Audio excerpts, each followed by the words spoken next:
2 minutes pour comprendre aujourd'hui le sevrage tabagique. Je suis avec Béatrice Cléraz, vous êtes coprésidente de la SFSPO, c'est la Société savante des pharmaciens d'officine. Le sevrage tabagique, il y a plein de choses Oui. dans les pharmacies. Il y a les patchs, ça vient immédiatement à l'esprit, mais pas que. Non, il y a plein de formes pharmaceutiques, il y a les patchs, il y a les inhaleurs, il y a les gommes.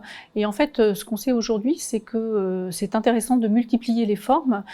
Comme ça, on a plus de chances de réussir. Et puis, une chose importante aussi à dire, ça fait quelque temps maintenant que tout ça peut être prescrit par le médecin et remboursé par la sécurité sociale. Ce qui fait que les gens qui ont vraiment envie d'arrêter de fumer, on a mis toutes les chances de leur côté pour pouvoir les aider à se sevrer au niveau du tabac. D'accord.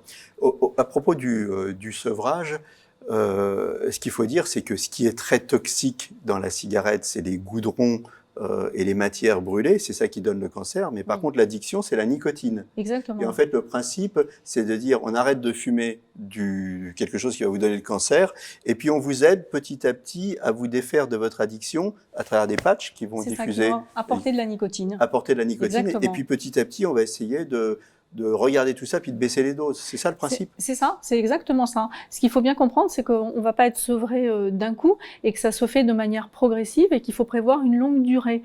En fait, on sait aussi que lorsque les gens arrêtent trop tôt, eh bien, il y a un risque de rechute et que ceux qui prévoient de le faire sur 6 mois, 1 an, ont plus de chances de réussir dans ce sevrage. Exactement. D'accord. Donc en fait, il ne faut pas être pressé. Non. Il faut respecter les étapes, il ne faut pas être pressé, il faut le faire de manière progressive, diminuer de manière progressive. Il ne faut jamais être pressé avec le corps. C'est un peu comme dans la perte de poids, il ne faut pas être pressé. C'est ça. C'est ça, il faut laisser au temps. Il faut se laisser du temps. Voilà, il faut se laisser du temps.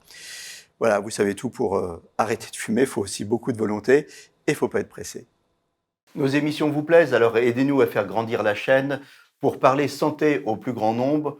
Partagez, likez, abonnez-vous.